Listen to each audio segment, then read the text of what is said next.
feel like you guys have opened up in your camp? I think this is one of the better fall camps I've ever personally experienced. I like the way that we practice. We have a lot of competitive periods, which I think is the best way to simulate a game. So I think we've been off to a good start. There's always room for improvement. Nobody's perfect, but the way you practice can make, if you want to practice perfection, that's how you become perfect in the end. So I think we've done a good job at that with the competitive nature.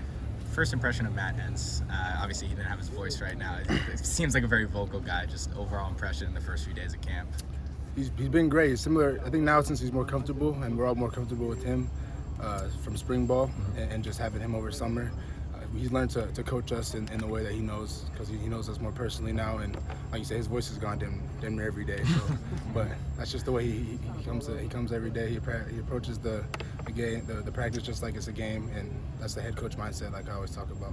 Easton, you were talking about your relationship with Mason at Media Day. I was curious, was there like a moment in particular where you feel like you guys really kind of clicked, or like you start this whole like competition between you guys kind of started?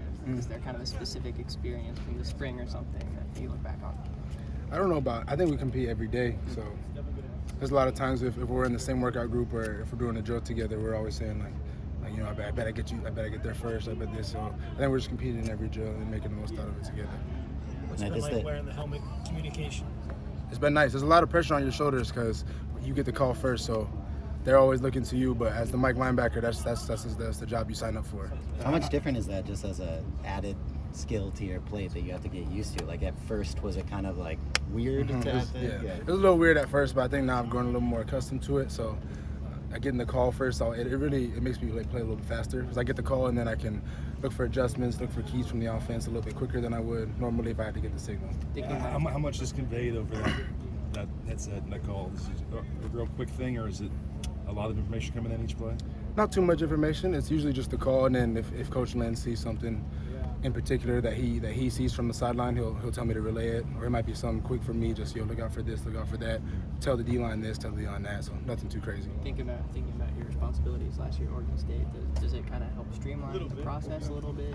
The process? Yeah. I mean, just having the green dot, having that in-ear communication, does it help kind of streamline your responsibilities a little bit? Just how does it kind of compare? Yeah, for sure. Like I said, just the ability to get the call early, I think it helps our defense a lot, so they can look, especially too, if I can get the linebacker, you got to get the front call to line and adjust it, same with the whole defense. So I think for me, like I said, there's a little more pressure on your shoulders, but you can relay the call a little bit faster to everybody, and yeah, my responsibility just goes up with that height.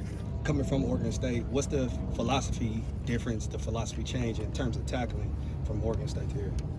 From here, I think it's just like the periods are a little more competitive, so I think it's more so like just the intent here. At Oregon State, it was a little more fundamental, slow down. Here, it's more like just go. If you're gonna get somebody down, you'll get them down. Through the first few practices, who's impressed you? Made some of those taking a big leap in the spring that you noticed? I would say the entire D-line. The entire D-line has made giant leaps, and without them, we don't make no plays. So shout out to all of them. Kobe, Bear coming back.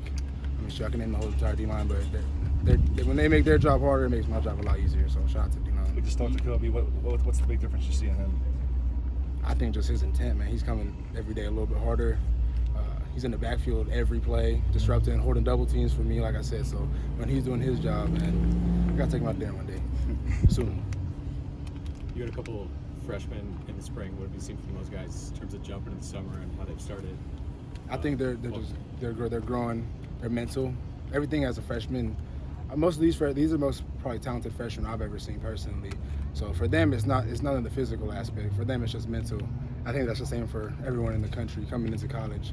High school football and college are very different from a mental standpoint. So I think for them, it's just learning the playbook every single day, learning the techniques of how to block the strug, how to tackle, how to call and really run a defense as a linebacker.